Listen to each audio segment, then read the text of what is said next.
নমস্কার বন্ধুরা, পলি কিচেন রুমে সবাইকে স্বাগত। আশা করি সবাই ভালো আছেন আর আমিও ভালো আছি আপনাদের আশীর্বাদে। তো আজকের একটা রেসিপি নিয়ে আসছি। আজকের রেসিপিটা হবে পুলি পিঠা ভাপা রেসিপি। তো পুলি পিঠা কীভাবে আমি ভাপাটা করি সেটাই আপনাদের সঙ্গে শেয়ার করব। তা ভাপাও হবে আর পুলি পিঠা ভাজাও হবে। তা দেখুন আমি কিভাবে এই রেসিপিটা করি। রেসিপিটি ভালো লাগলে চ্যানেলটির পাশে থাকবেন। তাহলে কথা না বাড়ি চলুন দেখে নেওয়া যাক আজকের রেসিপি। এখানে আমি আতপ চাল 2 ঘন্টার জন্য ভিজিয়ে রেখেছিলাম। তো ভিজিয়ে আমি একটা পরিষ্কার কাপড়ের পর এটাকে একটু শুকিয়েও নিয়েছিলাম আর মিক্সারে আমি গুঁড়ো করে নিয়েছিলাম। এই দেখুন চালের গুঁড়োটা আমি একটু চাকনি দিয়ে একটু ছেঁকে নিলাম। এই দেখুন, তো চালটাকে তো আমার গুঁড়ো করে নিয়ে নেওয়া হলো। আর আমি এখানে জলের ভিতর দিয়ে দিলাম অল্প পরিমাণ লবণ। তো লবণ দেওয়ার পরে জলটাকে একটু ফুটিয়ে নিলাম। তো ফুটিয়ে নেওয়ার পরে আমি এখানে কাপে করে কিছুটা জল আমি তুলে রাখবো। তো এটা আমার পরবর্তীতে কাজে লাগতে পারে। এবার আমি চালের গুঁড়ো অল্প অল্প পরিমাণ দিব আর একটা লাঠির সাহায্যে এভাবে একটু নেড়ে চেড়ে দেবো। এই দেখুন বন্ধুরা, তো একবার আমি চালের গুঁড়োটাকে একবারে দেবো না, অল্প অল্প দেবো আর এভাবে নেড়ে চেড়ে একটা ডো বানিয়ে নেব। এ সময় আঁচটাকে হাইতে রাখা যাবে না, মিডিয়ামে রেখে এই কাজটা করতে হবে। তো এটাকে আমি 3 থেকে 4 মিনিটের মতন একটু জ্বালিয়ে নিলাম। এভাবে একটু নেড়ে চেড়ে এটাকে একটা থালায় নামিয়ে নিলাম। তো নামিয়ে এটাকে একটু ঠান্ডা করে তারপরে মেখে নিতে হবে। খুব বেশি ঠান্ডা করা যাবে না, হাতে সবাই এই অবস্থায় এটাকে একটু মাখিয়ে নিতে হবে। এই দেখুন আমি এবার এটাকে একটু মাখিয়ে নিব। এটাকে সময় নিয়ে একটু মাখাতে হবে, যত মাখানো হবে ততই কিন্তু ভালো হবে। ভিতরে কোনো দানা ভাব না থাকে সেভাবে আমি একটু ঠেসে ঠেসে এটাকে ভালোভাবে মাখিয়ে নেব। এই দেখুন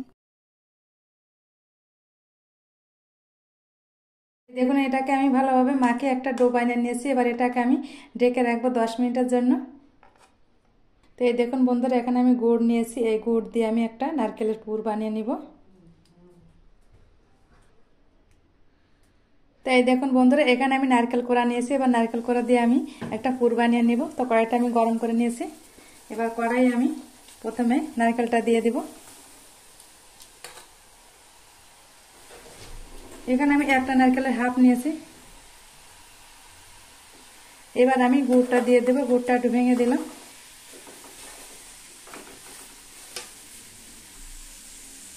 নারকেল গুড় দেওয়ার পর এবার একটু নেড়ে চেড়ে দিতে হবে।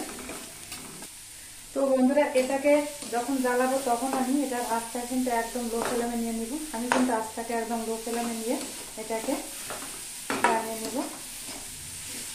আঁচটাকে হাই করে দিলে এই পুরটা পুড়ে যেতে পারে, এই জন্য আমি লো ফ্লেমে নিলাম। এভাবে একটু অনবরত নেড়ে চেড়ে দিতে হবে।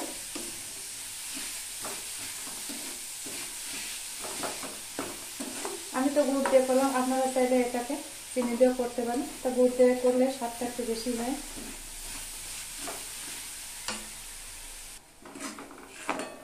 তো এটাকে লো ফ্লেমে রেখে আমি 5 থেকে 6 মিনিটের মতো এভাবে জ্বালিয়ে নিয়েছি। এই দেখুন, তো আরও 2 মিনিটের মতন আমি জ্বালিয়ে নিব। তো এই দেখুন বন্ধুরা, হাফ নারকেলে কতটা হয়েছে।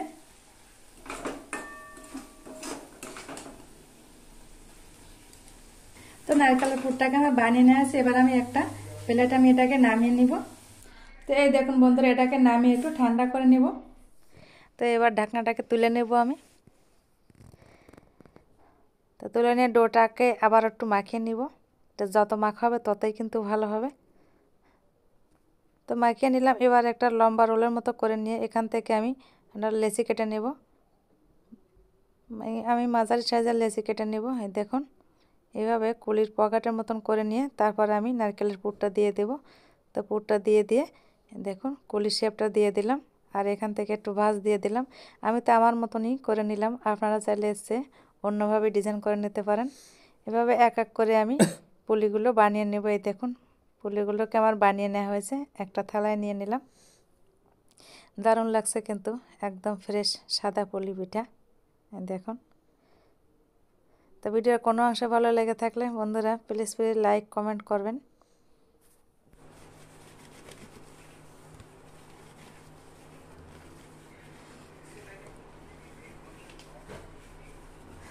তো এই দেখুন রাইস কুকারে জালিতে আমি একটু সাদা তেল মাখিয়ে নিলাম আর একটা পাত্রে আমি একটু জল গরম করে নিলাম। তো এবার পুলিগুলোকে আমি একটু ভাপিয়ে নিব। দিয়ে দিলাম। এবার এটাকে একটু ঢাকা দিয়ে দিব। তো বন্ধুরা 5 থেকে 7 মিনিটের মতন আমি জ্বালিয়ে নিয়েছিলাম, এবার ঢাকনাটাকে তুলে নিব। তো পুলিগুলোকে আমার ভাপিয়ে নিয়েছে, এবার আমি এটাকে নামিয়ে নিই। তো তেলটা আমার গরম হয়েছে, এবার আমি এর ভিতর পিঠা দিয়ে দেব।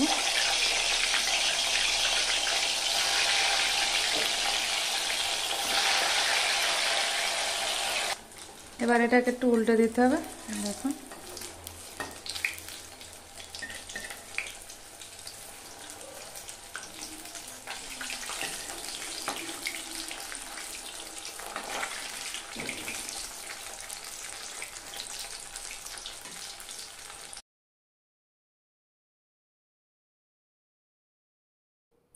তো বন্ধুরা পুলি পিঠাগুলোকে এভাবে উল্টে পাল্টে নেড়ে চাড়িয়ে একটু ভেজে নেব। এই দেখুন, এ সময় আঁচটাকে কিন্তু লোতেও রাখা যাবে না আর হাইতেও রাখা যাবে না, মিডিয়াম অবস্থায় রেখে পুলি পিঠাগুলোকে ভেজে নিতে হবে। হাইতে রাখলে দেখা যাবে যে পুলি পিঠার ভিতরটা কাঁচা রয়ে যাবে, উপরটা পুড়ে যেতে পারে, এজন্য আমি হাইতে রাখবো না। তো পিঠাগুলোকে আমার ভেজে নেওয়া হয়েছে, এবার আমি এক এক করে এটাকে নামিয়ে নেব। তো প্লিজ বন্ধুরা ভিডিওটি ভালো লাগলে একটা লাইক কমেন্ট শেয়ার করবেন আর ভালো থাকবেন, সুস্থ থাকবেন।